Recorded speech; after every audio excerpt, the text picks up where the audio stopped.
for you guys that want to learn how to apply bridal makeup. This is an exotic look. I used pinks, greens and golds as the bride's outfit was actually like that. Now the reason I've been away is because I've actually been finalising the last 30 colours for the Artist of Makeup range, and this is our 30 palette. I've also been working on the brushes, so the brushes are also almost complete. I will be doing a separate video to show you each individual brush, but for the time being, if you are interested in registering your details to be notified of the launch, then visit artistofmakeup.com. There's a form there that you can fill out and register your details. But for the meantime, have a look at this tutorial as I get to show you these beautiful colours in action. I did use the colour Eden, which is this green, Turkish Delight, which is this very vibrant pink.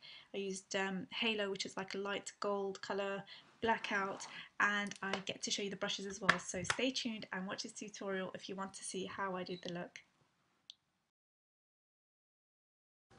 You're going to see a lot of the Artist of Makeup products. You're going to see brushes and you're going to see the foundation at work. Now I'm applying moisturiser. This is the Clinique Dramatically Different Moisturiser all over the face, and I'm using my 3D foundation brush. Now I've specifically designed this brush because it fits so well around the contours of the face. Now we all know that our face isn't flat, and this brush is excellent for getting under the eyes, around the nose and placing product great.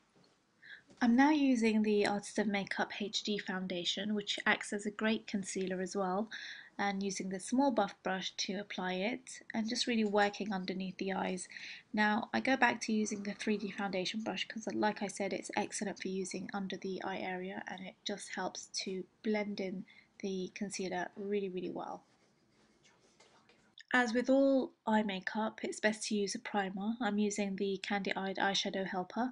Now that we've completed the basics, we can move on to applying the eyeshadow. I'm using the Artist of Makeup shadow brush along with a golden coloured eyeshadow. This one is Halo. And you can see that with this brush it is very small, so no matter what size your eyelids, you're able to work the eyeshadow really well along all contours of the eye.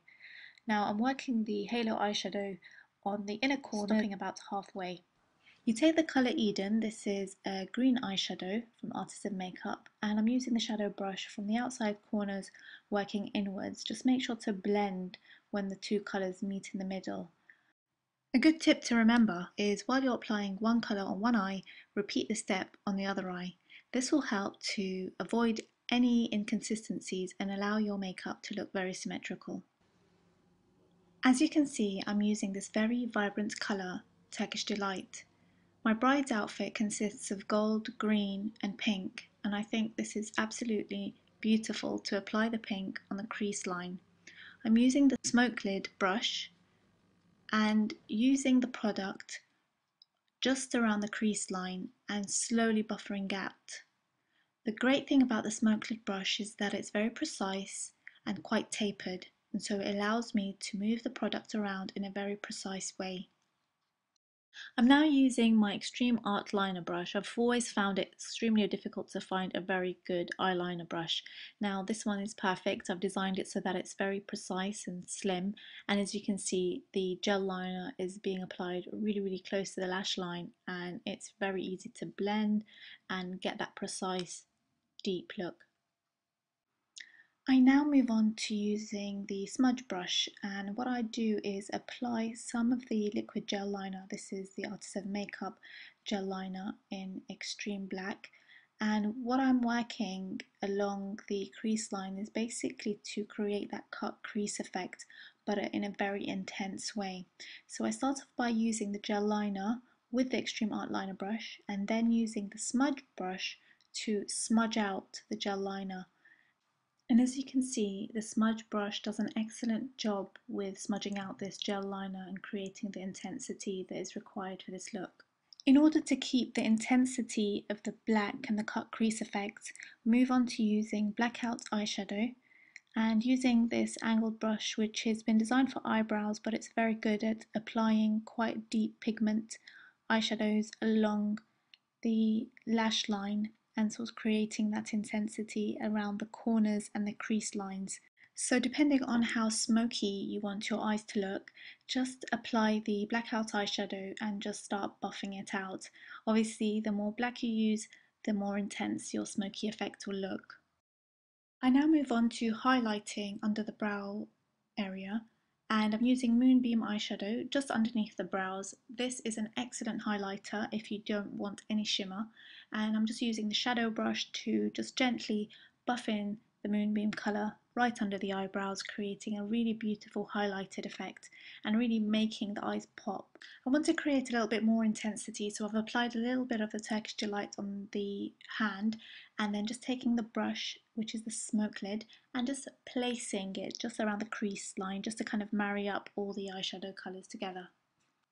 With this style of look, you can add the white pencil, which I'm applying now, onto the waterline, and this really makes your eyes stand out. You don't have to opt for this, you can put a black pencil on the inside waterline, but I feel this really works beautifully. And now you can really see the eyes taking shape. And to complete the look, I'm using my Extreme Art Liner brush with some gel liner that I used earlier. The trick is to apply a very thin line close to the lashes. You don't want anything overly dramatic, so the Extreme Art Liner brush is ideal for this. I now move on to defining my bride's eyebrows.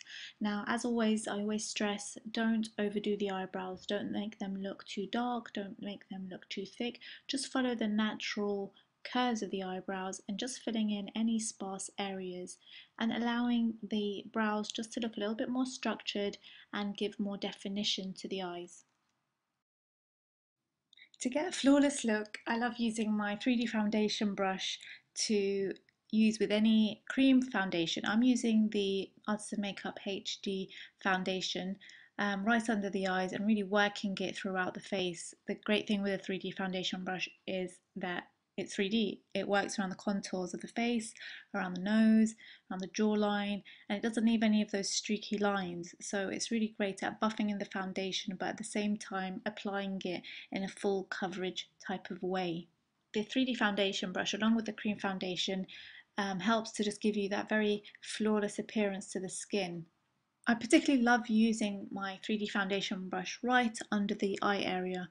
It not only helps buff in the concealer or foundation, but it just helps to blend the colours together so that it just looks like one product has been used. I now start using my large tapered brush to apply highlighter to the top of the cheekbones. I always get asked what highlighter I use, and I have to say my favourite is the Glow eyeshadow because it really gives that highlighted appearance. Some other highlighters, which are a lot more expensive, don't give me that very glowy look that I'm always after.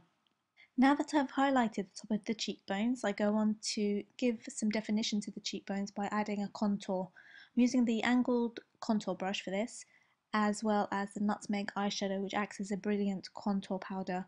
And I'm just buffing this into the sort of chiseled area of the cheekbones, just to give some definition and some hollowness to the cheeks. As I'm approaching the end of my look, I begin to dust some matte loose powder all over the face. I'm using my fan brush, which I've specially designed to help avoid any creasing under the eyes and just to give you that flawless finish.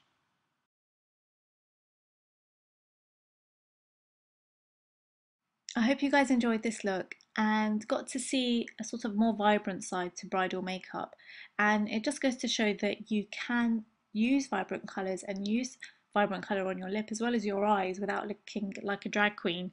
So it is possible, you just have to know how to apply it. So I hope you guys learned something and that you get to try it out, and if you do, please post the pictures on my Facebook page, or you can find me on Instagram or on Twitter. The links will be below, and I can't wait to see what you guys create, and I'll see you in the next video. Bye bye.